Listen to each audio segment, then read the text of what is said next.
Dr. Saurabh Pandey, AG.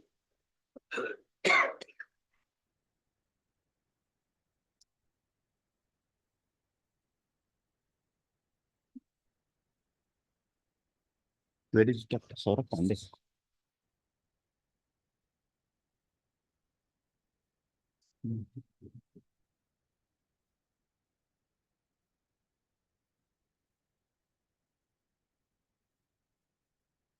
Get connected.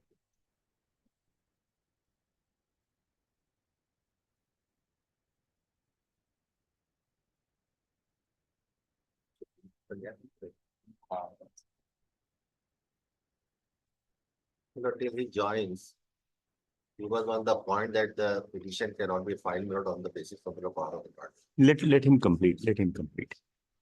Let him complete.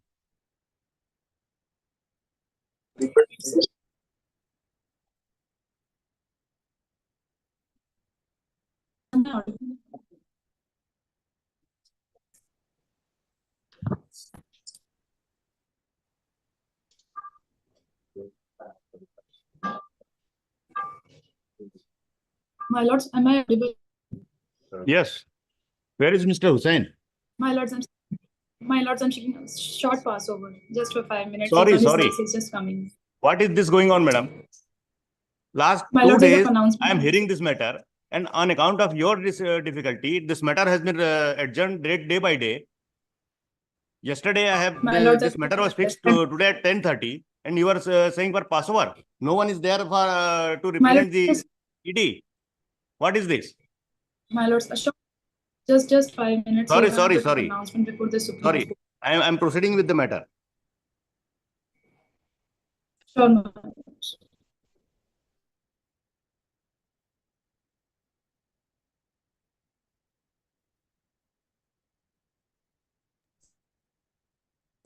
Lord, just 2 minutes, my lords. Apologies for the Neither Mr. inconvenience. Hussain was present appear, nor Mr. Dr. Saurabh Pandey is appearing. In Part4 matters, this is the state of affairs from the ED.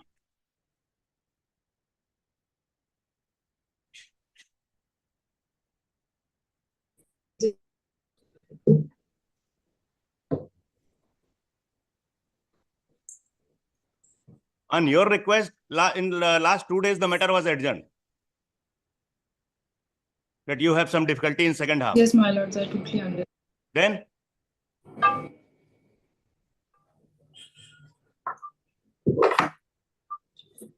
My lords, I was just reaching too much of apologies for the inconvenience, my lord.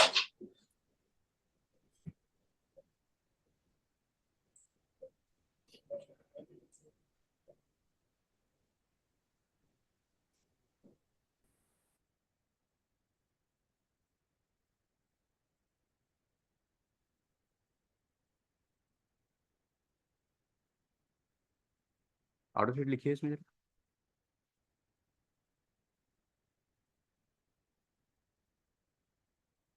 Mr. Kishore Srivastav, Senate Counsel, Senior Advocate, along with Mr.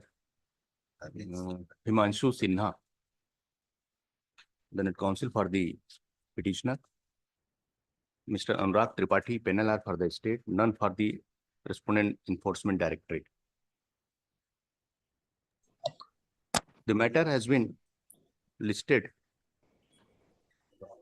yesterday with the direction that the arguments of the learned counsel for the ED was continued,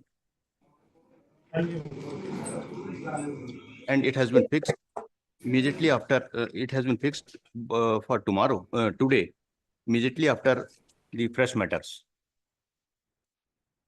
Full stop. When after the fresh matter at 10:45, when the matter has been called for hearing. What is your good name, madam?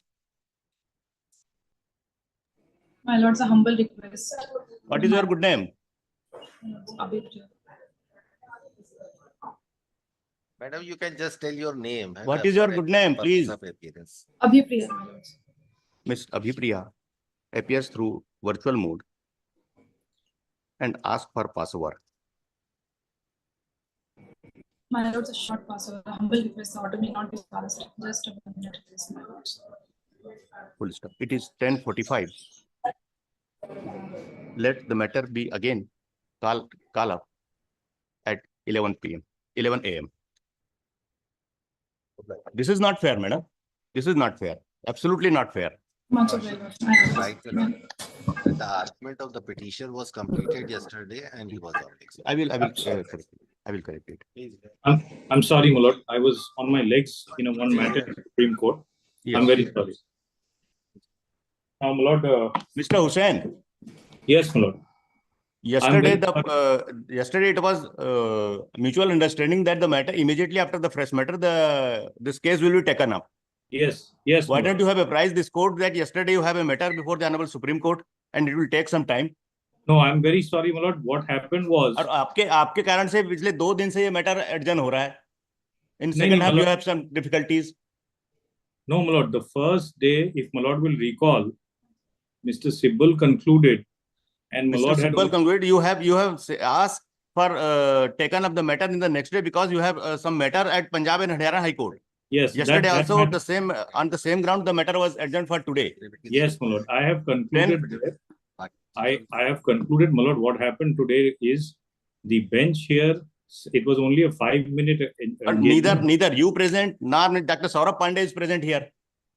Yes, my lord. Yes, I please accept my Part3 matter. And please there is no representation from ED. My lord, may I accept my apology.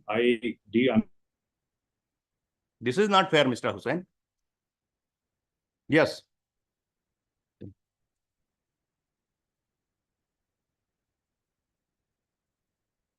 Yes.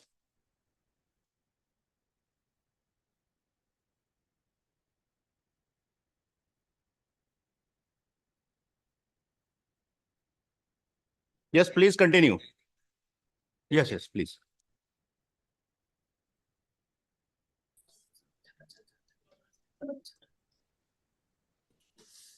Now, my lord, may please see the submission made yesterday on the preliminary objection. Yes. Was that a person who is otherwise challenging under 482 his petition. He's filed a petition under 482. Cannot, my lord, maintain this very petition. Yes, you have argued that the petition is not maintainable on the ground that the affidavit has not been signed by the petitioner and it has been filed through the power of attorney holder. Yes. Yes. Therefore, the petition itself is not maintainable. Yes. And my lord, I've shown the consistent view of various high courts. Yes, you have argued yesterday. You have argued yesterday. Yes, please. Yes, forward. Please carry forward your argument. Now,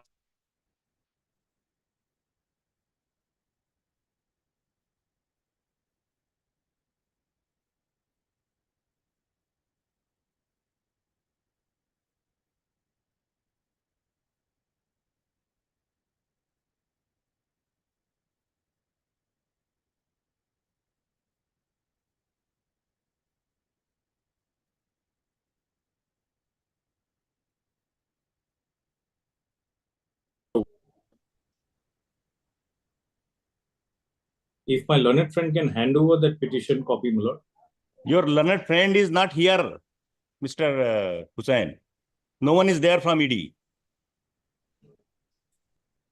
My lord, I'll just check, my lord, because my understanding is that Mr. Saurabh Pandey will ensure that somebody is there. You ask your friend, where is? Yes, my lord.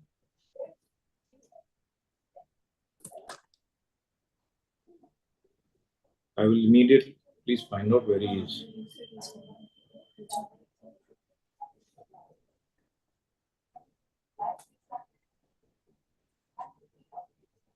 He should have kept somebody in the court.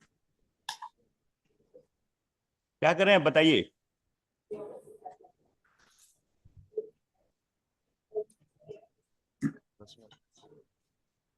Because, my lord, there are pleadings there are in the High Court which will demonstrate that they have challenged the issuance of a red corner notice there, and they have taken grounds against this very NBW that has been issued, and that petition was dismissed as withdrawn.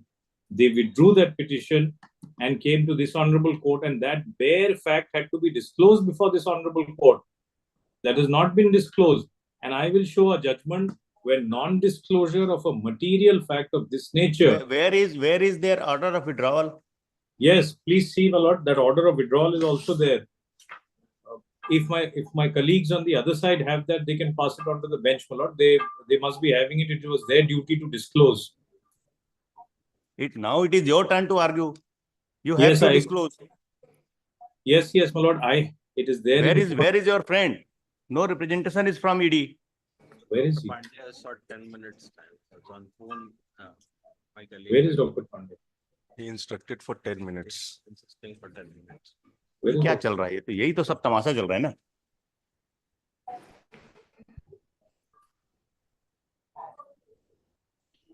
Anyway, my lord, I'll continue. I'll keep this point for some time later when he arrives, my lord. I'll It is continue upon with you my other point. when you have raised your argument. Of course, my lord, of course. No, my lord, I apologize. My lord is visibly upset What with me. apologize? What apologize? And Since last 15 minutes, I am waiting for your representation. In fact, this objection should have been taken in the reply. It is not there in their reply. No. We can cite the judgments. You may reply when your turn comes. the object, Lord, may please appreciate, and I'll place judgments on this regard because this is on the merits of the matter. An objection of maintainability is a jurisdictional defect. I can raise it. I'm entitled to raise it at any stage, even without a pleading to that effect. Number one, if I'm able to demonstrate the jurisdictional defect from their own documents, like I have from their affidavit, I'm entitled to raise it right at any stage, my lord, of the proceeding. Yes. And I did not want to interrupt Mr. Sibal while he was arguing and raise it because he's... Yes. So therefore, I took it on You my please side. continue your argument. Na? You please continue your argument. Yes, I am arguing, my lord. I am arguing. So my first preliminary objection, my lords have noted. My second preliminary objection, relying on Ashok versus Soga impacts, my lord has noted that it cannot be cancelled in absentia. Number two, a NBW cannot be cancelled in absentia. Number three, my lord may note, suppression alone is a ground to dismiss the present petition. It was their duty. It was incumbent on them to disclose, my lord, the fact that they approached the Delhi High Court where they sought a prayer of quashing of red corner notice, and they made identical grounds against the issuance of the NBW. Not a whisper, no disclosure. I don't need to take the ground of suppression in my reply, my lord. The duty primary onus is on the petitioner to disclose. Now, please, if my learned friend is in court, my lord, he will hand over their petition copy, the bare petition copy, the copy of the order of Delhi High Court when it was dismissed as withdrawn. Yes. And the judgment, my lord. Here I will objection. Judgments they can supply. But if they are taking this, my lord, on the basis of petition and the order, my lord, then it must form part of the pleading. Because the other party has a... I will be able to order very well. Let him conclude. Order of a court can be cited in any court. I don't need to put it in a pleading. Let me show the order at least. Yes. No person can oppose citing an order of a Delhi High Court in this honorable court when they have suppressed the fact that they have approached the honorable Delhi High Court with similar may prayers. raise your argument. You may submit your submissions. Whatever you want yes, to. my lord. Now, please see if my learned friend can hand over the order of 23rd July 2024. Where is your learned friend? Where is your learned friend? Since 20 minutes, I am waiting for your learned friend. Very well. Still, he is not here. Still, he is not here. Now, my lord, I understand, my lord. I don't know. I have no answer for that, my lord. And You don't understand. You don't understand, Mr. Hussain. Yes, my lord. I mean, this is I am also helpless, my lord. May appreciate. So now, what the court will do? If you are also helpless, I am also helpless. Yes, my lord. Yes. In part heard matter, in continue matter, this is the state of affair by the ED. Yes, my lord. Now, my lord, these were my preliminary objections. I will show that order when my learned friend comes. Now, my lord, now please see the submission on merits of the case was that in a PMLA case, because of section PMLA being a special statute, you cannot resort to CRPC for 73. Yes. I have shown the judgment of Sikandar Singh Chokar, Punjab and Haryana Division Bench, Yes. where the Division Bench upheld issuance of NBW Yes. in aid of PMLA investigation, and the Supreme Court did not interfere. The SLP was dismissed as withdrawn. Yes. I've shown that Sikandar Singh judgment. Yes. Now, my lord, may please see, there is no provision inconsistent with section 73 in PMLA. There is no provision similar to section 73 in PMLA. If that is the position, then section 65 of PMLA Yes. will squarely apply, as and CRPC would apply if there is no inconsistent provision in PMLA. Now, please see 65 for 1 minute, my lord. Yes. The provisions of the CRPC shall apply insofar as they are not inconsistent with the provisions of this Act. To arrest, search, seizure, attachment, confiscation, investigation. This NBW has been issued in aid of investigation, prosecution, and all other proceedings under this Act. So therefore, my lord, there being no inconsistent provision to section 73, my humble submission is resort to section 70 and 73 for issuance of NBW to secure the presence of the accused person is purely and strictly in accordance with law.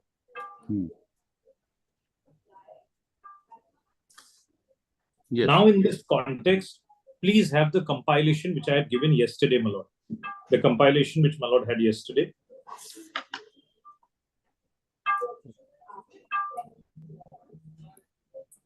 Yes. In that compilation, my lord will see at page 73, there is the judgment of Dawood Ibrahim Kaskar, which was relied upon by the Punjab and Haryana High Court to uphold an NBW issued in aid of investigation. My lord, may please turn to page 73 at para 39.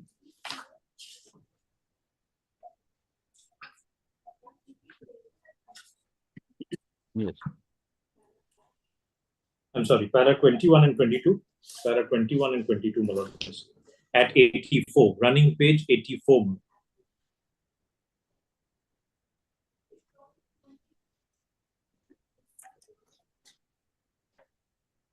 That section 73 confers a power upon a magistrate to issue a warrant, and that it can be exercised by him during investigation also.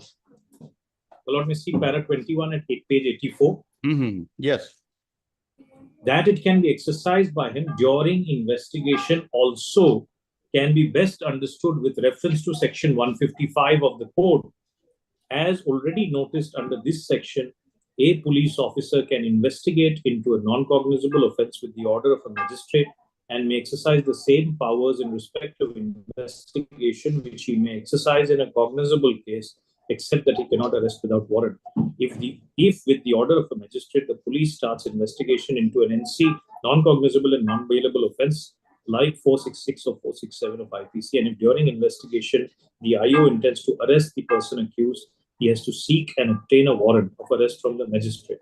If the accused evades the arrest, the only course left open to the IO to ensure his presence would be to ask the magistrate to invoke his powers under 73 and thereafter those relating to proclamation and attachment. In such an eventuality, the magistrate can legitimately exercise his powers under 73 for the person to be apprehended. He is accused of non-bailable offence and is evading arrest. Another factor which clearly indicates that Section 73 gives the power to magistrate to issue warrant of arrest, and that too during investigation. My lord, mark this expression. That too during investigation is evident from the provisions of Part C of Chapter 6, which we have earlier reported to. Needless to say, provisions of proclamation and attachment is to compel appearance of a presence who is evading arrest. Now the power of issuing a proclamation under 82 can be exercised by a court only if in respect of a person against whom a warrant has been disposed of. Therefore, my lord, this judgment is an authoritative pronouncement that at the stage of investigation, in aid of investigation, warrant can be issued. Now, Yes. please see, my lord, just the index, my lord, may have. Only the index for now. At serial number 6789, same proposition upheld. 6789. 6, 7, and 9 are Delhi High Court. I'm not troubling in reading it, but 6, 7, and 9 at serial number in my index, same proposition upheld that NBWs can be issued even during investigation, relying upon Dawood. 10, 11, and 12, if my lord will see, serial number 10, 11, and 12, non-compliance with summons, Delhi High Court issues NBWs straight away. Please have one such judgment at page 92. This is Justice Mukta Gupta, my lord, as she then was.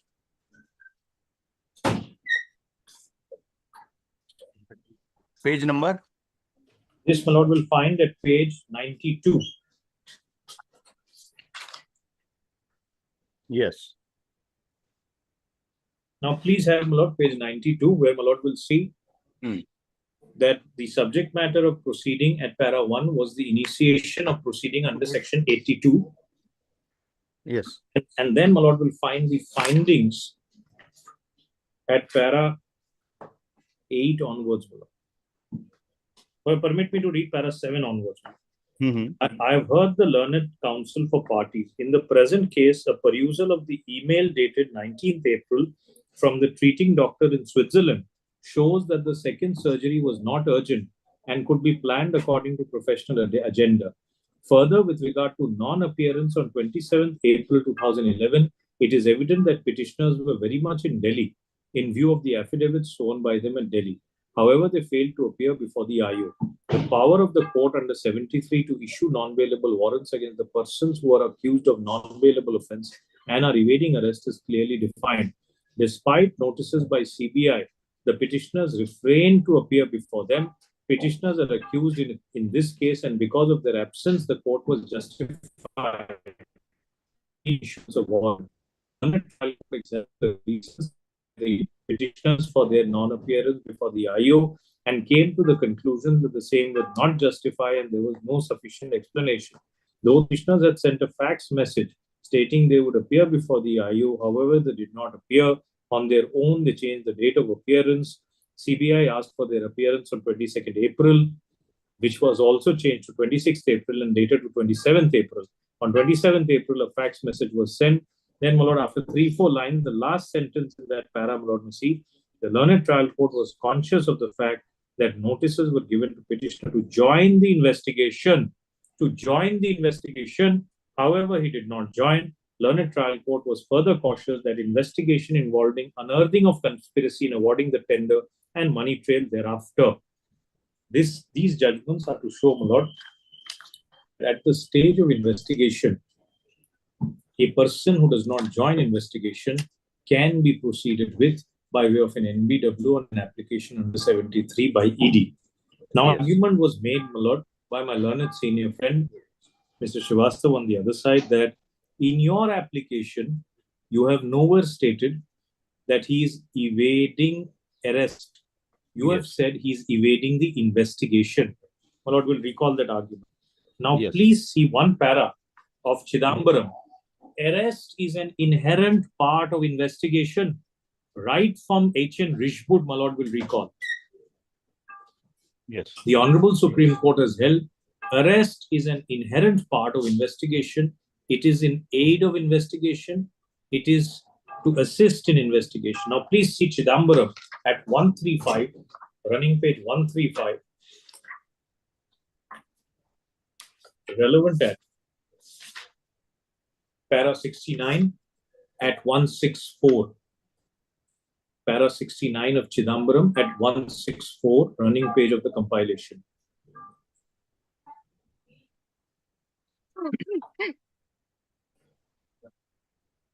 Yes. Ordinarily, at top of the page, ordinarily, arrest is a part of procedure of the investigation. This is what I'm laying emphasis on. So when we say a person is evading the investigation, it is naturally to include within it arrest. Investigation being the larger umbrella, arrest being a species in that larger genus. Arrest is the part of the procedure of investigation, not only to secure the presence of the accused, but several other processes. Then, my lord will see in the very same judgment, para 74, the next page. This is to show that arrest is an inherent part of investigation considered and laid down by Supreme Court. Ordinarily, arrest is the process of investigation intended to secure several purposes. There may be circumstances in which the accused may provide information leading to discovery of material facts and relevant information. So therefore, my lord, and then, my lord, may see para 75, where in Chidambaram, Supreme Court relies upon a prior judgment, Adri Dharan. Even the quotation from Adri Dharan, para 19, that is quoted, my lord will see, ordinarily, arrest is a part of process of investigation intended to secure several purposes. Accused may have to be questioned in detail regarding various facets of motive, etc. So arrest being an essential facet of investigation, when we say he's evading investigation, it is naturally amount to mean, my lord, that he's evading even the process of arrest. And non-compliance with summons has been held and found to be a valid reason, valid ground for issuance of NBW. Those are serial number 10, 11, and 12 in my compilation. Now, yes, please see, my lord, a delicious argument was made on the other side that my right to remain silent includes non-appearance pursuant to summons, not responding to summons. That was the argument. Yes. On that, please see what Supreme Court says, my lord. Please see page 192. A recent judgment, my lord, of the Honorable Supreme Court at 192.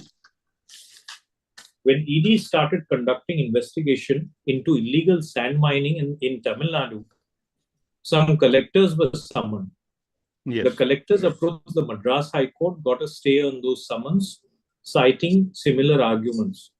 The Supreme Court reversed that finding of the Madras High Court and made the following observations. It's a short order, but, my lord, it makes interesting reading. Please see para 6 onwards at 194. And in para 5, subsection 3 also, my lord, may read. Para 5, subsection 3, which extracts subsection 3 of section 50. Please see the peremptory language of the provision.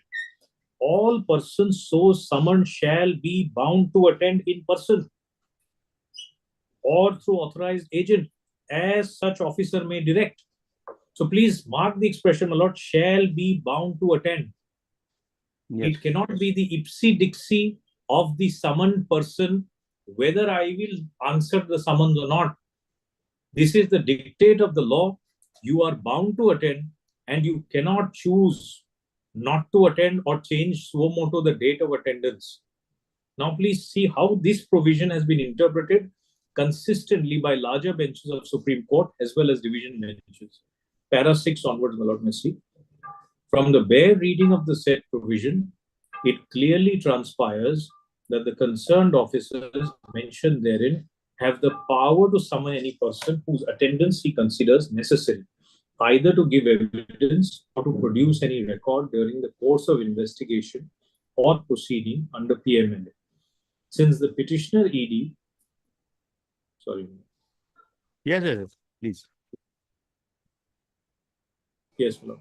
Since the petitioner ED is conducting inquiry or investigation under PMLA in connection with 4 FIRs, namely so and so, and since some of the offences of the FIRs are scheduled offence, the same would be the investigation or proceeding under PMLA and district, please see the last three lines of para 6, and district collectors or persons to whom summons are issued are obliged, please see the expression, my lord, obligation, duty, obliged to respect and respond to the said summons. Writ petitions filed at the instance of state government challenging such summons prima facie appear to be thoroughly misconceived, and we are inclined to stay operation of the impugned order. And please see para 8, peremptory direction. District collectors shall appear and respond to the summons in question issued by petitioner on the next day that may be indicated by the ED. So no choice. Responding to summon does not violate Article 20 sub Article 3, my lord. Please recall the famous 11-judge bench judgment of Kathi Kalu Ogard, my lord. In Kathi Kalu Ogard, the argument taken was, if the police takes my fingerprints, it will violate Article 20 sub Article 3. The Honorable Supreme Court, speaking through the Constitution bench of 11 judges, said, no, the fingerprints per se are not going to be incriminatory. They may speak ultimately of your guilt or innocence if it is matched, etc. But by itself, it cannot violate Article 20 sub Article 3. So responding and appearing pursuant to summons cannot be at the choice of the summoned person on the ground that Article 20 sub Article 3 will be violated. My lord, may test it. Assuming my learned friend is right, then the whole investigative process of all agencies will come to a grinding halt. People accused of offences will decide and choose. I will appear here, I will not appear here. Because it is my fundamental right to silence, I will not appear here. Unlike the US Constitution, our Constitution in Article 20 sub Article 3 only says no person shall be compelled to give away any evidence against himself which incriminate him. Yes. Therefore, responding to summons per se does not violate Article 20 sub Article 3. Then, my lord, may see the next page. Those persons, district collectors, did not turn up. The court came down heavily, my lord. And please see they did not turn up, and they said, please postpone our appearance because we have election duty, etc. Please see para 5 at 197. This is a follow-up order, my lord, in the same proceeding. Yeah. In our opinion, such cavalier approach and disdainful attitude of district collectors may land them into a difficult situation. When the court had passed the order directing them to appear in response to summons, they were expected to obey the said order and remain present before the ED. By not following the order, they've created an impression that they do not have either respect for the court or for the law, much less for the Constitution. Such an approach is strongly deprecated. However, having regard to the fact that general elections are scheduled in Tamil Nadu, and since the Learned Counsel, Mr. Sibal, on instruction has stated that respondent district collectors are collecting data as desired to be furnished in response to summons of ED from concerned officers, we deem it appropriate to give one more chance to appear before ED in response to the summons issued by ED under Section 50. So it is not the choice of a person summoned. Now please see, my lord, one more judgment at page 199. This is a 3-judge bench, para 4 to 5, my lord,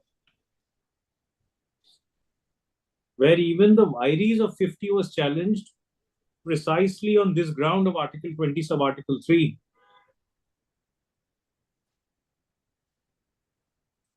Yes. And please see, my lord, 202, running page 202.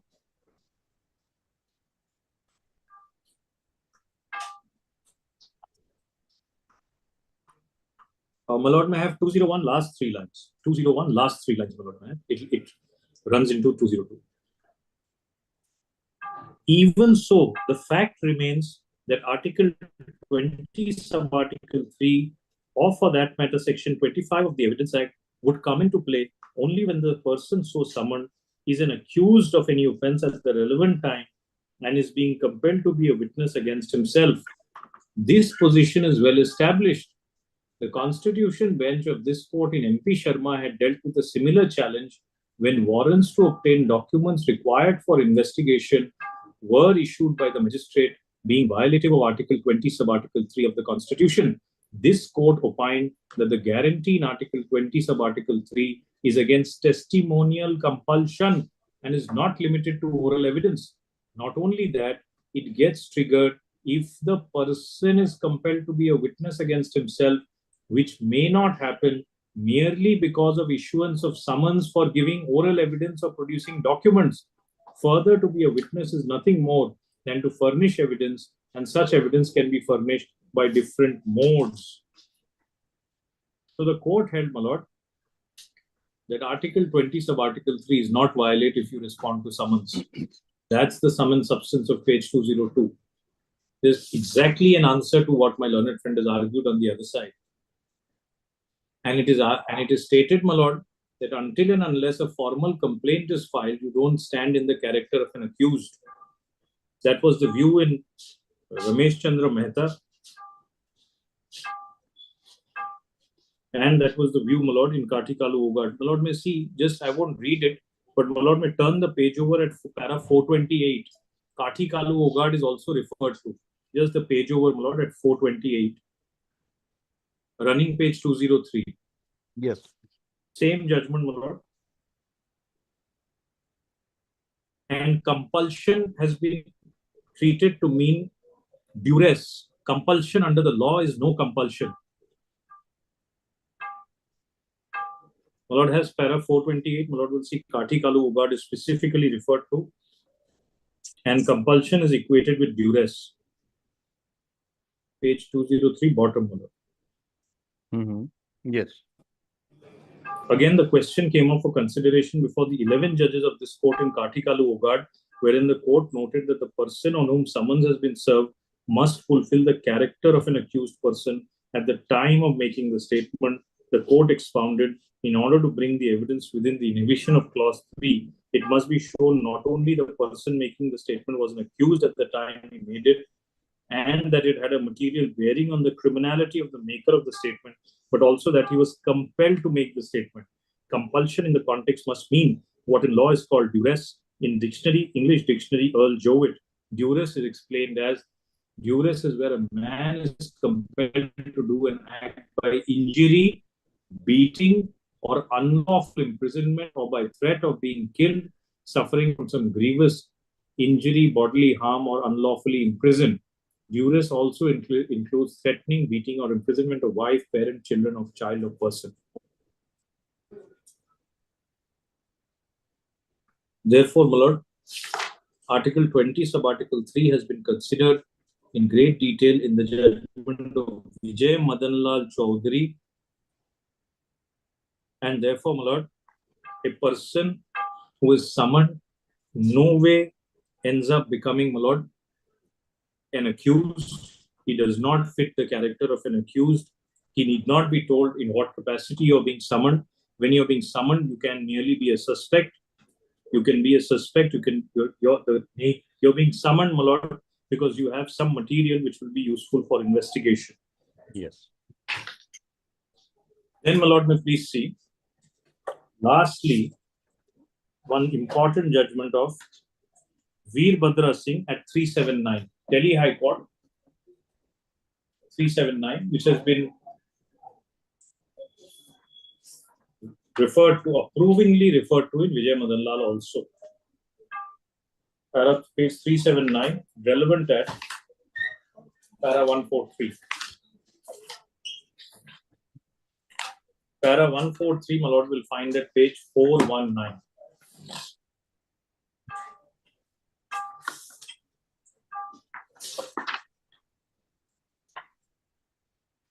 Yes. At 419. Now, please see, my lord. It is clear from the above discussion that PMLA is a complete code which overrides the general criminal law to the extent of inconsistency. This law establishes its own enforcement machinery and other authorities with adjudicatory powers. the enforcement machinery is conferred with power and jurisdiction for investigation, such powers being quite exhaustive to assure effective investigation and inbuilt safeguards. The power conferred on the enforcement officers for purpose of complete and effective investigation include the power to summon and examine any person. Please see the expression any person within quotation, my lord. The law declares that every such person who is summoned is bound to state the truth. At the time of such investigative process, the person summoned is not an accused. Mere registration of ECIR does not make a person an accused. Supreme Court says ECIR is not akin to an FIR. He may eventually turn out to be an accused upon being arrested or upon being prosecuted. No person is entitled in law to evade the command of the summons issued under 50 on the ground that there is a possibility that he may be prosecuted in future. Exactly the argument made by my learned friend, which has been rejected time and again repeatedly, my lord. The law declared in Nandini Saspati concerning the statements under 161 recorded by the police and in other pronouncements concerning similar powers provide a complete answer to the apprehensions that have been expressed. So therefore, a person summoned does not become an accused. Number one, a person summoned has no choice but to answer the summons and bound to state the truth. Number three, a person summoned because he answers does not violate Article 20 sub Article 3. All three propositions exhaustively dealt with, my lord. Now, my lord, please see the argument that Section 59 was the root, and you could have only adopted 59 and nothing else. Please have 59 of PMLA for a second, my lord. Yes. Reciprocal arrangement for processes and assistant for transfer of accused person. And 59.1 says, where a special court in relation to an offense desires that a summons to an accused person issued by it shall be served. Summons to an accused person. The argument of my learned friend today, my lord, will only note one thing. The prayer does not challenge the summons. Please see the prayer for a moment, my lord, in the petition. The prayer only challenges the issuance of NBW. All their arguments, or majority of the thrust of the argument, Yes, are directed towards how the summons is bad in law. My lord, it is well settled, even under 226, that a court does not grant a relief that is not prayed for.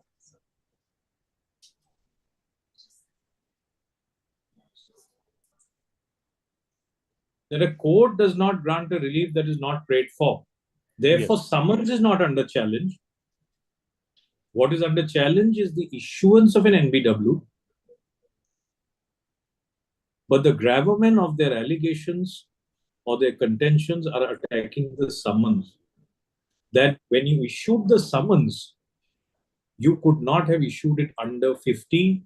It should have followed the route of 59. Can they even argue these points without challenging the summons, my lord? I ask myself.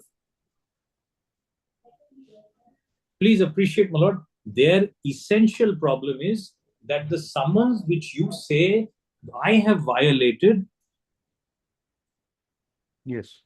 has been served incorrectly. This is their case.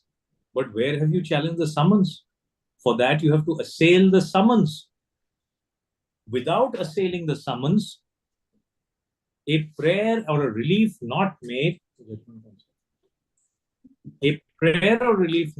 cannot even be granted under a 226. I will give the citation, my lord. State Bharat Amritlal Kothari.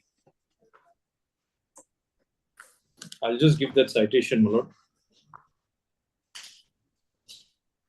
That even under a 226, the Honorable Supreme Court says that a prayer not made cannot be granted. This is 2010, 1 SCC 234. Bharat Amritlal Kothari is the name of the judgment, my lord. And the proposition is that a relief not prayed for, even under 226, cannot be granted. Because generally under 226, my lords have wide power. Yes.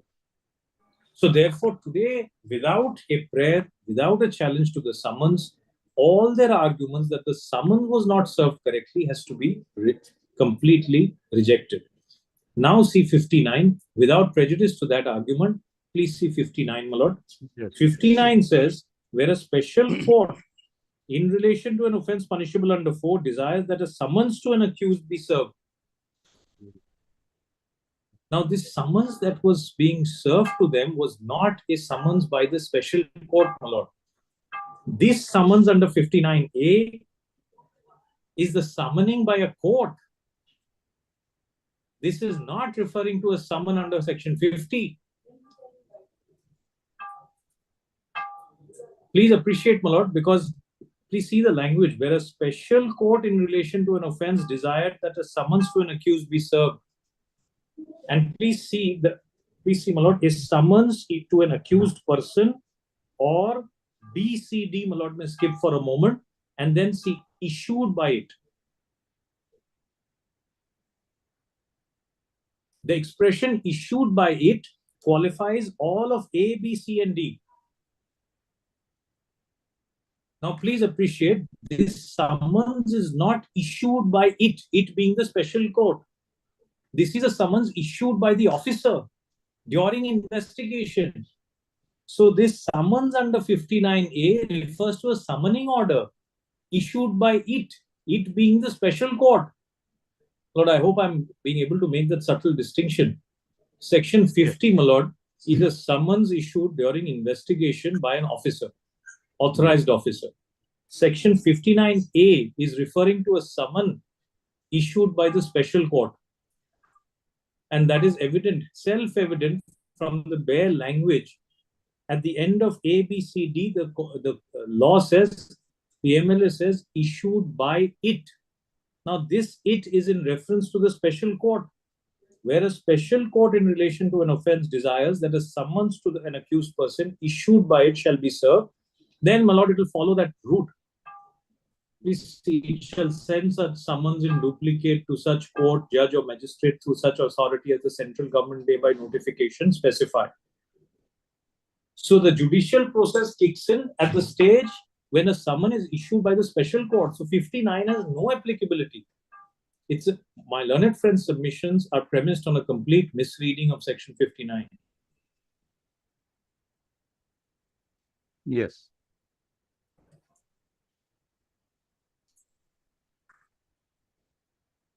Now, please see 59.2. My submission is fortified by the scheme of 59. 59.1 relates to where special court in India is issuing a summons to someone abroad. It has to do through a contracting other court. Now, please see subsection 2. Subsection 2 is when a special court receives a request. Where a special court in relation to an offence punishable under section 4 has received for service or execution a summons to an accused person, or a warrant, or a summons to any person, or a search warrant issued by a court, judge, or magistrate in a contracting state. Please see here also, this is also referring to a summons issued by a court. So 59 relates to a summons issued by a court and not a summons during investigation issued by the investigating agency. Therefore, 59 has no applicability. Yes. Now, my lord, please see. My learned friend said that what is the purpose of having a prayer that you will execute, please issue an NBW to be executed by ED. My lord will recall the prayer in our NBW application that my learned senior colleague read out, which was, my lord, at page That was at page 98 of the petition. Please see 98, Yes. prayer 2. Mhm. The non-bailable warrant so issued may be directed to be executed through officers of ED in accordance with law. The argument was, what is the purpose of this when I am abroad? Is it only because they want a scrap piece of paper? How will they execute it? ED's writ does not run beyond the shores of India. How will they execute it? Now, please see, my lord, there is a formal mechanism for executing warrants issued by court, which has already been kick-started. They are aware of it. We have got a red corner notice issued pursuant to the NBW, and one of the prerequisite for extradition under section 19(2) of the Extradition Act 1962. I believe my learned friend is carrying that 1962 Extradition Act, section 19, subsection 2, my lord may note.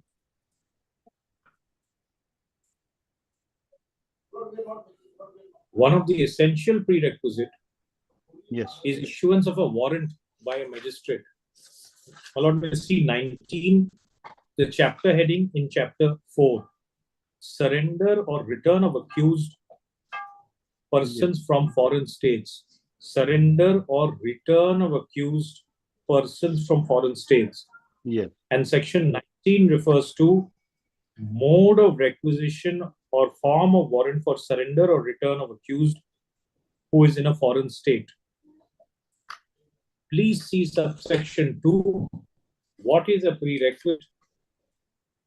So it's not that ED officer will personally go abroad and execute the warrant, but there's a procedure established by law. And 19(2), my lord may see, a warrant issued by a magistrate in India for the apprehension of any person who is or is suspected to be in any foreign state to which chapter 3 applies shall be in such form as may be prescribed. So for the return of an accused from a foreign state or surrender of a person who is suspected of an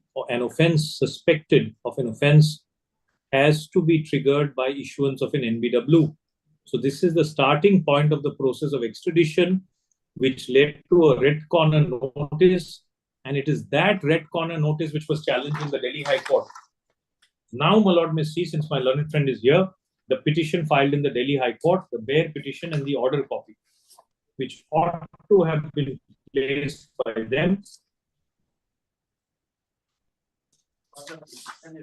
Let him complete. Let him complete. You have your opportunity to rebut it. Let him complete. Yes. My learned friend is opposing something that they ought to have placed. Please see page 23. My lord is having the Ravi Uppal petition of Delhi High Court. Page 23 of the petition. Yes. I've only placed the bare petition. Had this document is a part of your return or the part of the record? They are not part of the record. If my lord does not want to... How can I rely this document? It is not passed by any court of law. All right, then please look at the order passed by the court of law. Please, then my lord may not look at it, look at the order. Yes, yes. But my lord, then something will turn on it and my lord will have to reflect upon the conduct. Because it is not a part of the record. It is a pleading of the party. It is not a part of the record. It is not a judgment passed by a competent court of law. Until and unless you make it... Please see the order. Yes. Fair enough. Fair enough. I understand what my lord is saying. Yes. But my lord can always see the order of the court, my lord. Yes, yes, definitely. Please see the order of the court, and my lord would put it to them. Why was this suppressed? Please see the order of the court. Hearing has been done through hybrid mode. These two petitions were filed under 226, read with 482, seeking inter alia issuance of a writ in the nature of mandamus for directing the respondent to withdraw or recall the red corner notice issued against the petitioner by the International Criminal Police Commission. Now, this red corner notice got issued on the basis of the very same NBW they are seeking quashing off. That's my submission, my lord may note it. This red corner notice Please see the names of the petitioners. Very same petitioners who are before my lord. The obligation under 482 or 226 when my lords are exercising extraordinary jurisdiction is that parties will and must come with clean hands. Yes. If parties fail to come with clean hands, that's a ground alone which my lords have held can be the basis of setting aside the proceeding. Yes. And rejecting the petition on that ground alone. Now, please see, my lord, learned counsel for the petitioner submits that she has instructions to withdraw the present petitions. Accordingly, petitions are dismissed as withdrawn. Now, I want to make two submissions on this point, my lord. First, it was their duty when connected cause of action was challenged before another court to disclose it before this honorable court. It was their duty. It's an obligation. It cannot be said to be, my lord. And I'm surprised that they are taking an objection to me placing it before the court. In fact, they should have come clean and placed it before this honorable court. It reflects upon the conduct of the party. They do not even inform their learned senior colleague appearing for them. Even he was taken aback. Because I said, had it been in his knowledge, he would be the first person to bring it. I've seen his candor and fairness during arguments, my lord. So please see, my lord, the NBW, and there are grounds taken in the petition, which is why they don't want its disclosure before this court.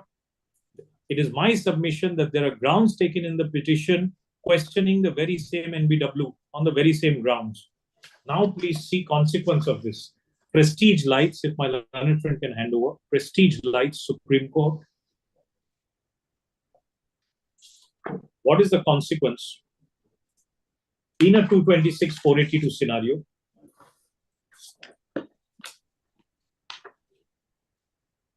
when there is suppression of this nature,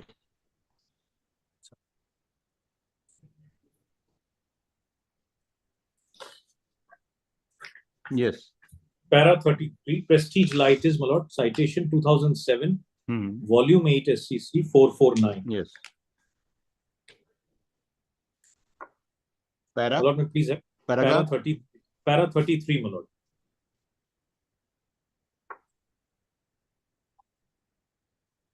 Yes. It is thus clear that though the appellant company had approached the High Court under 226, it had not candidly stated all the facts to the court. The High Court is exercising discretionary and extraordinary jurisdiction under 226. Over and above, a court of law is also a court of equity. It is therefore of utmost necessity that when a party approaches a High Court, he must place all the facts before the court without any reservation. If there is suppression of material facts on the part of the applicant or twisted facts have been placed before the court, the writ court may refuse to entertain the petition and dismiss it without entering into merits of the matter. So without entering even into the merits of the matter, my lords are entitled to, please see para 35 also, my lord. It is well settled that a prerogative remedy is not a matter of course. In exercising extraordinary power, therefore, a writ court will indeed bear in mind the conduct of the party who is invoking such jurisdiction. If the appellant does not disclose full facts or suppresses relevant facts, relevant material, or is otherwise guilty of misleading the court may dismiss the action without adjudicating the matter. So there is no obligation to a court to adjudicate a matter of a petitioner who is not coming to court with clean hands. Yes. The rule has been evolved in larger public interest to deter unscrupulous litigants from abusing the process of court by deceiving it. The very basis of writ jurisdiction lies in disclosure of true, complete, and correct facts. If material facts are not candidly stated or are suppressed, the very functioning of writ courts would become impossible. Now I will state out the problem. Petition filed without correct affidavits. Petition filed without even an affidavit of the petitioner who is before this court. Through power of attorneys under a 482 that is not permissible. It is contrary even to the CPC because they cannot swear on certain facts as per their own knowledge because these facts can't be in their own knowledge. How can they say where the petitioner was? Why was he prevented from appearing? And please see, on 31st August, he may be in Australia. But on 4th September, when he's again called for, he's asked to appear on 4th September. What is not disclosed by them is that he was asked to appear at 10:30 a.m. They have not placed, my lord, the summons copy. Please note, my lord, they were asked to appear on 4th September at 10:30 a.m. When they chose not to appear on 4th September in the afternoon around 3 or 4 p.m., we filed the application around 3 p.m. So the argument that this is a malafide pre-scripted process is completely false. The whole process has been initiated, my lord, to secure the presence of these persons. It is a bona fide action.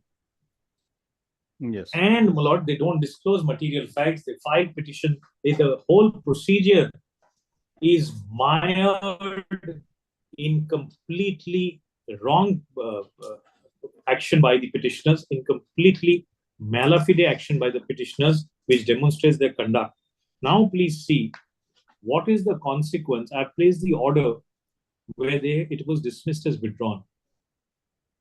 What is the consequence of a dismissal as withdrawn order? My lord may have, this is an argument that I'm developing.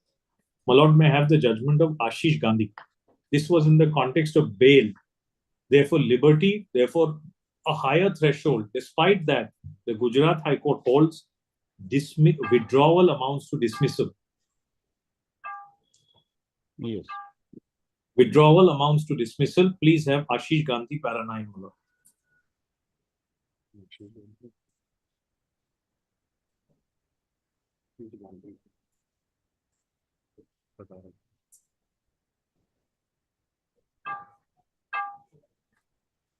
If a petition is filed without any change in circumstances, then even a withdrawal amounts to dismissal.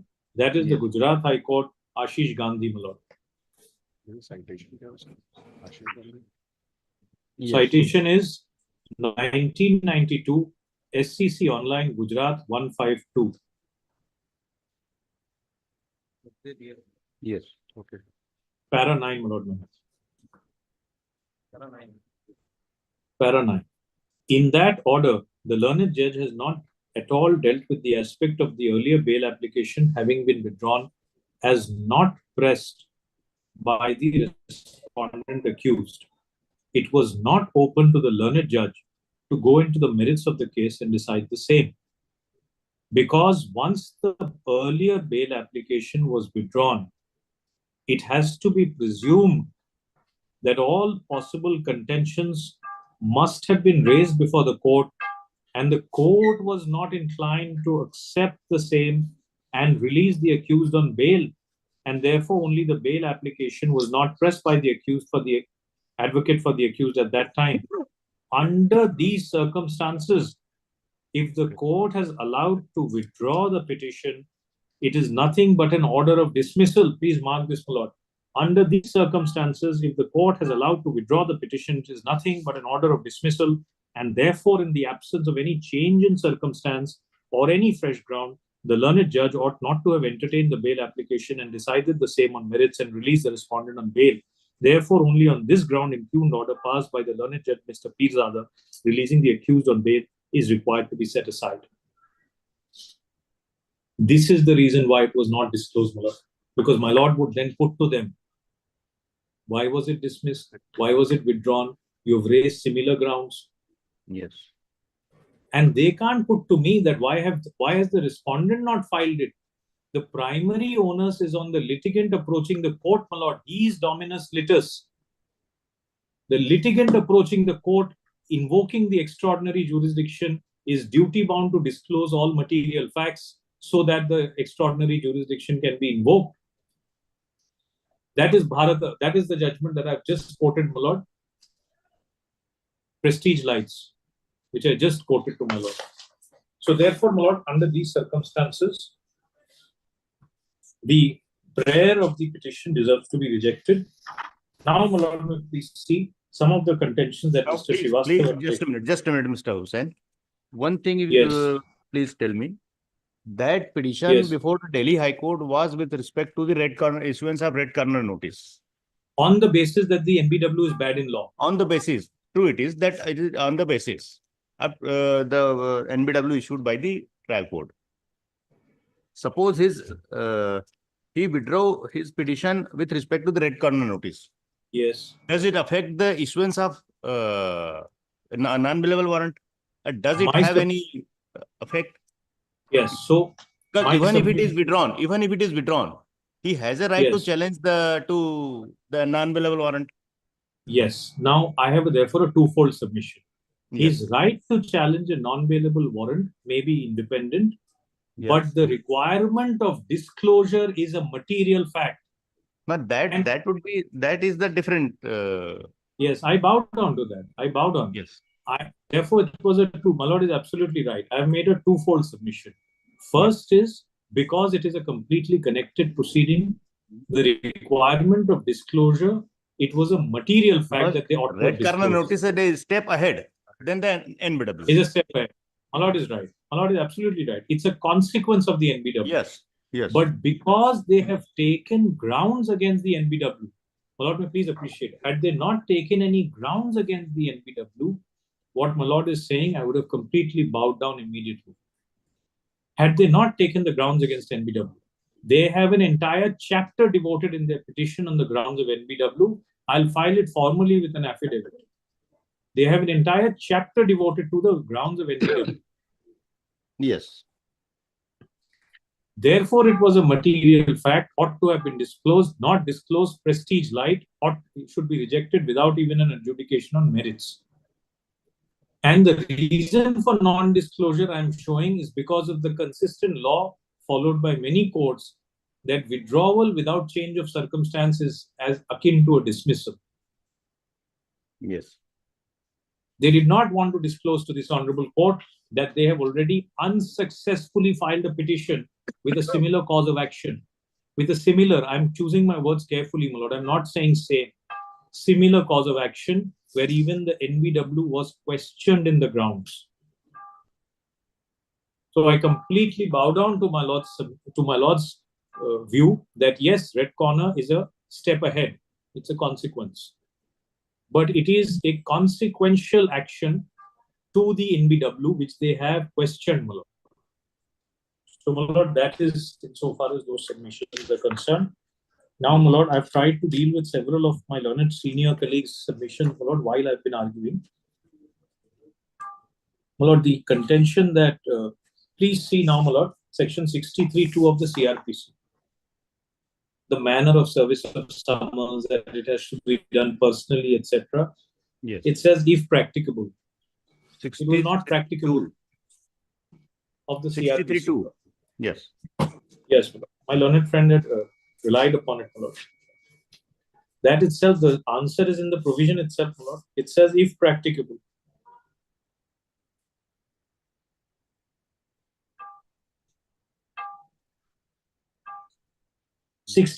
I'm sorry, 62(2).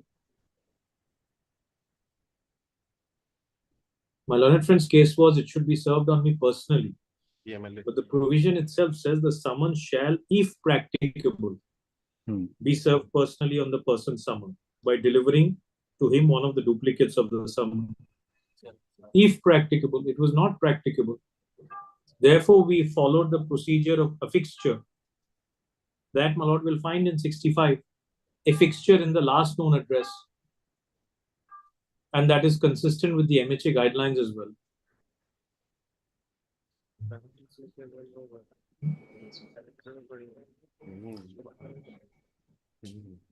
Yes. Now, my lord, section 65 mentions about a fixture, service by a fixture. So is it not the same thing as the section 59 of the PMLA says that the summons issued by a court? Section 61, the opening word of section 61 is the I bow down. Summons issued by a court. I bow down to my lord. Therefore, my lord, these will have no applicability. You have distinguished section 59 that the summons issued by the court. I bow down. Therefore, this will have no applicability at all My learned friend says I have not complied with 62.2, but the first submission is it will have no applicability for the simple reason that these are summons issued by a court for appearance.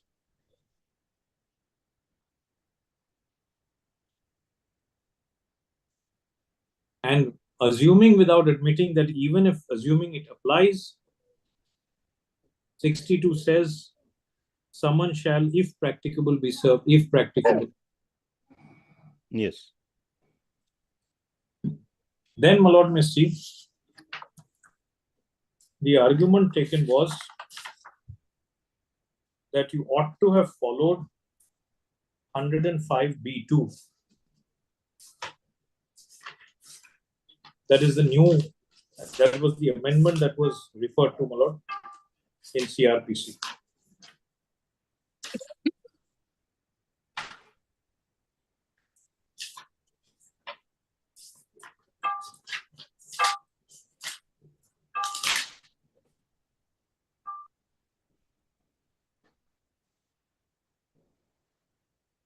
Now, please see, my lord, 105B1.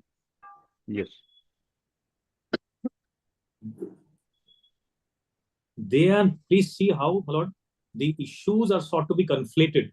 105B1 starts with where a court in India, in relation to a criminal matter, desires a warrant for arrest issued by it shall be executed in any place in a contracting state. So, three things: court, warrant of arrest issued by it, and contracting state. So, court in India issuing a warrant of arrest In India. to be executed in a contracting state. There's nothing to do with the summons issued by the investigating officer. Why should we follow 105B2? I fail to understand. It is not the case that the NBW is being executed contrary to 105B2.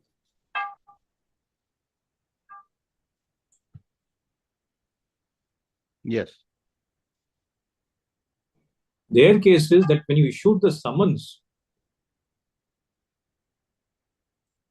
you've not followed 105B2. Their case is that when you issued you could not have, the second argument made was that you've not resorted to 105B2 for the purpose of issuance of NBW. Yes. But please appreciate, so first submission is my summons need not have followed 105B because my summons is by an officer during investigation. The second submission is yes. Whether the person was in a contracting state or not at the time of issuance of at least my second summons. The first summons, we had an intelligence input that he was in Australia on 31st August. We issued the first summons on 1st for his appearance on 2nd. The second summons was issued on 2nd September for his appearance on 4th, by which time we have no idea where he is. Yes.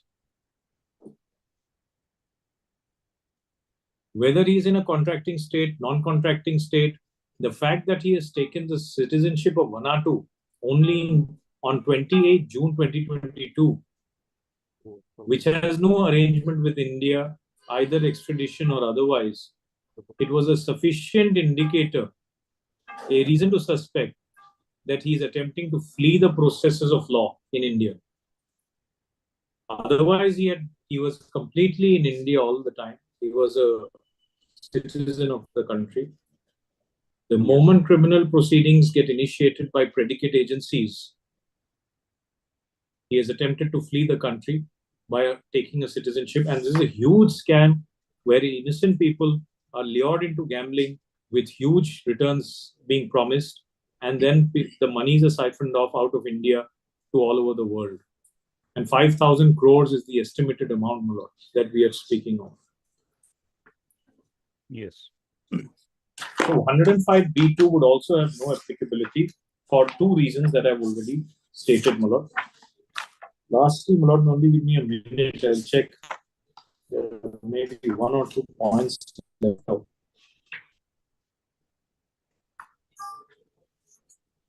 Yes.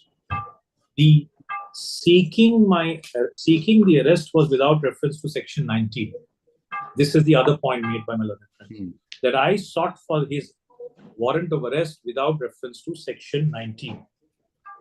I did not follow the requirements of informing grounds of arrest, formulating reason to believe, etc. This was also a ground taken by both Mr. Sibal and my learned friend Mr. Srivastava. On that, my lord, may please see the judgment of Ajay Singh. If my learned friend can hand over the judgment of Ajay Singh. Yes. This is an old judgment, but very, very interesting judgment, my lord. Where the Honorable Supreme Court itself has acknowledged that there can be two kinds of arrest. Para number? Para 24.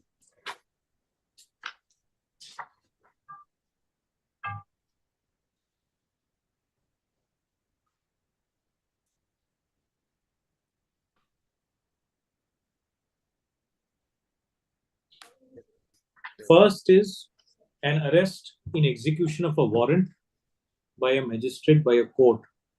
Yes. The second is when the statutory authority exercises its power under the statute and arrests. So two distinct kinds of arrests, my lord, have been noted, and my lord will see this is a 5-judge bench, 1952. So it was considering the old code where there were parimateria provisions. Please see para 24, my lord. Turning now to Article 22.1 and 22.2. 22.1, my lord, will recall inform the grounds of arrest as soon as may be, and 22.2 is production within 24 hours. We have to ascertain whether its protection extends to both categories of arrest mentioned above, and if not, then which one of them comes within its protection. There can be no manner of doubt that arrest without warrants issued by a court call for greater protection. So if I were to make a section 19 arrest, it calls for greater protection than do arrests under such warrants. The provision that the arrested person should within 24 hours be produced before the nearest magistrate is particularly desirable in case of arrest otherwise than under a warrant issued by this court. Issued by the court, for it ensures immediate application of judicial mind to the legal authority of the person making the arrest and the regularity of the procedure adopted by him. In the case of a warrant, arrest under a warrant issued by the court, the judicial mind had already been applied to the case when the warrant was issued, and therefore there is less reason for making such production in that case a matter of a substantive fundamental right. It is also perfectly plain that the language of Article 22.2 has been practically copied from Section 60 and 61 of the CRPC, which admittedly prescribe the procedure to be followed after a person has been arrested without warrant.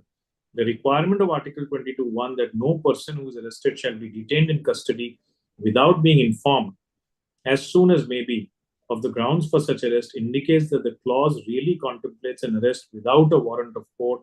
For as already noted, a person arrested under a court's warrant is made acquainted with the grounds of his arrest before the arrest is actually effected. There can be no doubt that the right to consult a legal practitioner is to enable so and so. The right of arrested person to be defended by a legal practitioner postulates that there is an accusation against him. The language of 22.1 and 22.2 indicates that the fundamental right conferred by it gives protection against such arrest as are effected otherwise than under a warrant issued by a court. This is very important, my lord. Article 22.2 and 22.1 indicates that fundamental right conferred by it gives protection against such arrest as are effected otherwise than a warrant issued by a court. In other words, there is indication in the language of Articles 21 and 22 that it was designed to give protection against the act of the executive or other non-judicial authority. So, my lord, it is clear that Indian law contemplates two kinds of arrests. One is under the warrant of a court in terms of 70 and 73. The other is under 19, where the statutory arrest is made. When an arrest is made pursuant to warrant of a court, even the claim of fundamental right under 22(1)(2) and 22(1) has been held to not apply. So this distinction has to be kept in mind, because what we have invoked is execution of warrant of arrest, placing all material before the learned judge, placing his role, placing his complicity, and the level that we require him for investigation. It is to secure his presence for investigation. We may or may not exercise a Section 19 power of arrest subsequently, but today it is to secure his presence pursuant to summons for investigation, just like it was done in Dawood Ibrahim Kaskar. Yes. Now, what? Lastly, Lord, only give me 1 minute. Lord, I'll just check if I've, otherwise I'm in position to conclude.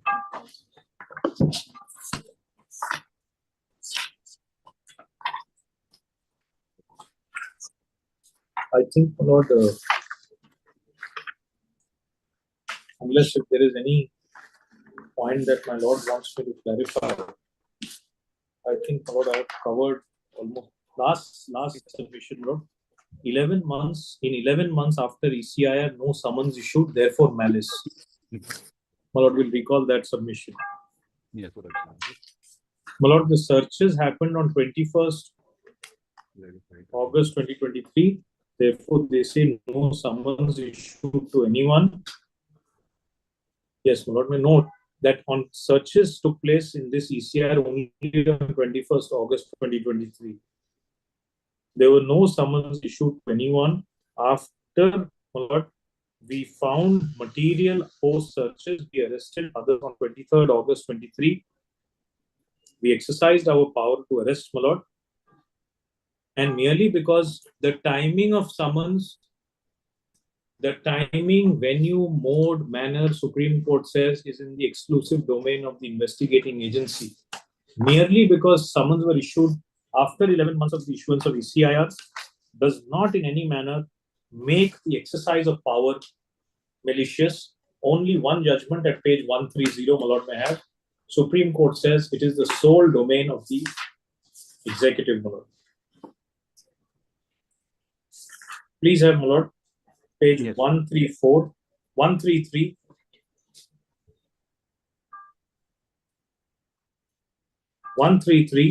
Para 7, last 3 lines, my Lord.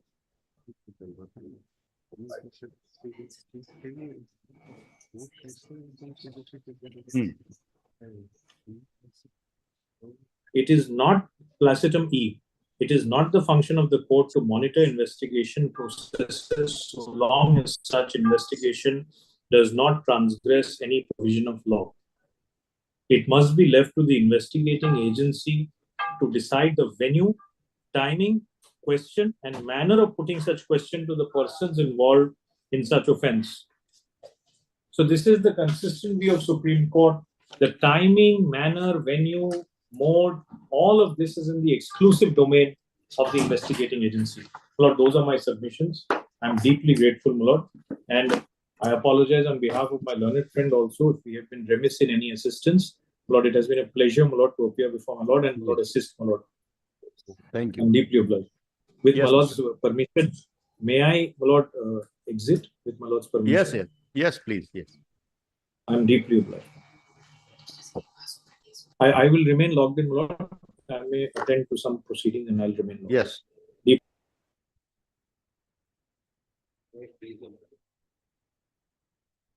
have 2 options, my Lord. Subject to your Lordship's, my Lord, approval. Yes. I had a message, my Lord, from Mr. Sibal that he would also like to, my Lord, give rejoinder, my Lord. And he has given, my Lord, a date for 19th, subject to your Lordship's, my Lord, approval. So I can propose one thing, my Lord, just to save time. And that is again, my lord, subject to my lord, your lordship's convenience and approval. So far as the preliminary objection part is concerned, probably Mr. Sibal would not be, my lord, addressing on that. So I can, my lord, give, my lord, the rejoinder on the preliminary objection part, whatever the three preliminary objections are taken. So far the merits are concerned, my lord, whatever argument, my lord, we have to give rejoinder. I can give rejoinder to that also, my lord, but it doesn't look nice, my lord, because Mr. Sibal is much senior to me, my lord. That I, my lord, take a march, my lord, before, my lord, he does it. So on the merits, my lord, if lordship, my lord, permits us, my lord, to answer it on 19th, my lord, rejoinder. Preliminary objection part, my lord, I can, because Mr. Sibal would not be aware about this, my lord. So you please submit on that day in both these Whatever your lordship, my lord. And I am at your lord. because in hearing in part would be some difficulty for I will me go also and from the other side also, for the other side also. whatever your lordship says, my lord, we will go down to my lord, your lordship. I will make myself available, my Yes. lord, on every date, whatever it is fixed, my lord, because it's a part and matter, my lord. And he has requested, my lord, for 2:30, my lord. Will it be possible for 19th? 19th? It depends upon the availability of the Bench bench, also. क्योंकि वो कभी roster क्या रहता है, कब किसके साथ क्या है कुछ. So, 19th your lordship may say like this, यदि ये सब चलता रहा तो ये तो 2:30 पे हो जाएगा, कोई दिक्कत नहीं है. Subject to any change or it might be change at you. We will mention on 19th, my lord, but your lordship will say, my lord, that it's a part and matter. वो तो चल रहा है ना, argument is still continuing. So your lordship may say, my lord, that the main argument 19th. for rejoinder it is on Yes. 19th. Yes, Mr. Dr. Saurabh. Well, if it is in the first half, then far better Mr. for me. Simple एक दूसरे बैठे हैं. हम तो 10-20 पे आकर के बैठ जाते हैं. हमें Your part has been already completed. Now he has to reply. Mr. Sharma is here. He will convey you what are. The beneficiary of making a party, I am not necessary party, but they make a party. I am learning from these arguments. Now, my lord has to apply judgment. And my lord, I have taken, my lord, the copy of petition from my learned friend, that Delhi High Court petition. I don't want to go on that, my lord, for your lordship Because it is not a part of this reply or for petition. your lordship satisfaction, so that there is no doubt in your lordship's mind. Yes. I will clarify on that. But at least I should assist your lordship that there is no doubt in your lordship's mind. I should clarify. Yes. My learned friend has raised an objection, right or wrong, but I should not leave any doubt in your lordship's mind. Nothing should go like as if we are trying to avoid. Certainly. And I will satisfy your lordship. So on 19th, both of you please argue, reply your reply. This also we can do, my lord, that your first half, my lord, I will, on this preliminary objection, I will finish. And second half, Mr. Sibal will. No, for the whole day, it will be very difficult because some other matters are also there. Other matters are also there. So we will understand that it may be taken at 2:50. So in the first part of the day, I will hear other matters. Probably there is a division bench, then it will be in the first half. Probably if. क्या मालूम क्या हो सकता है. That is prerogative of honorable. Yes, definitely. इसीलिए तो. It's happening. इसीलिए. Sometimes it's happening. We have prepared a list also, my lord. We will give whatever judgments my learned friend has. So now reply part is remaining. Rejoinder. Rejoinder is remaining first. 19 को लिखना. The argument from respondent side is concluded. List this case on 19th September 2024 for rejoinder argument.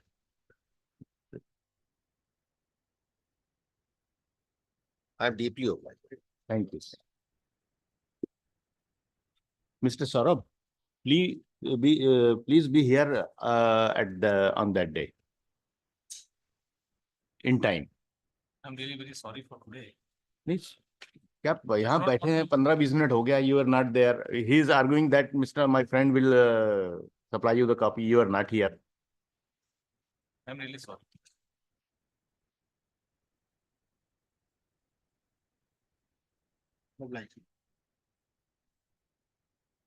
वो उसका जो मेरे को compilation दिए थे वो दूसरा है क्या, कल जो दिए थे उसमें तो हमारी नोटिंग थी कल की, वो क्यों चेंज कर ली? ये बताना था ना उसको, आज की नोटिंग इसमें हो गई है, कल की नोटिंग उसमें है, उसको बताना था कि ये चेंज हो गया है.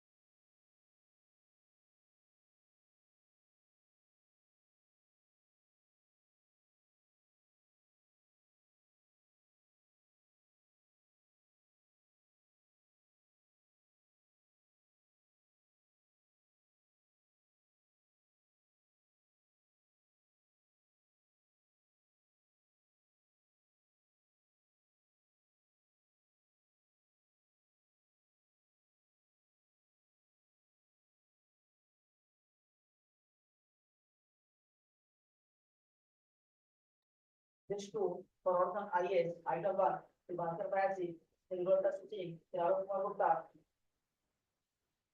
Lordship, on the last date, it was ordered to publicize the for respondent number 2 and 3 in the newspaper. Your Lordship. Publish कर लिया? Yes, Your Lordship.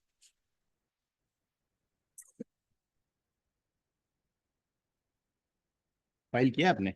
No, Your Lordship, this is not filed because the कैसे affidavit. होगा? Your Lordship, the legal officer affidavit was. आपको नहीं मालूम है उससे क्या होगा?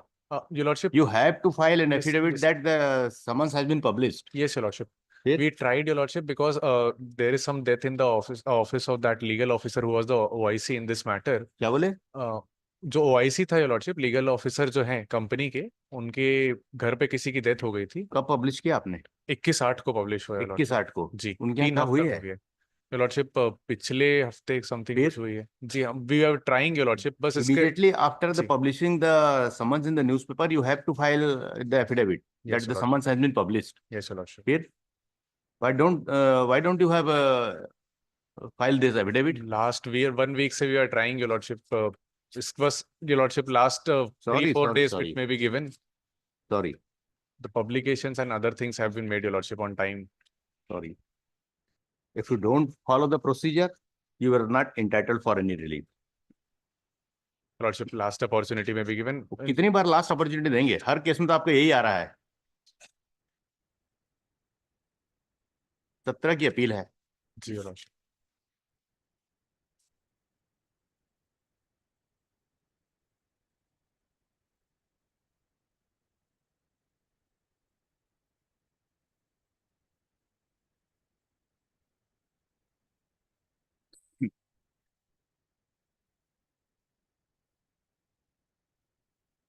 देखिए मिस्टर हर्षमन, उसमें तो हमारी नोटिंग थी कल की, वो क्यों चेंज कर ली? बताना था ना उसको, आज की नोटिंग इसमें हो गई है, कल की नोटिंग उसमें है, उसको बताना था कि ये चेंज हो गया है.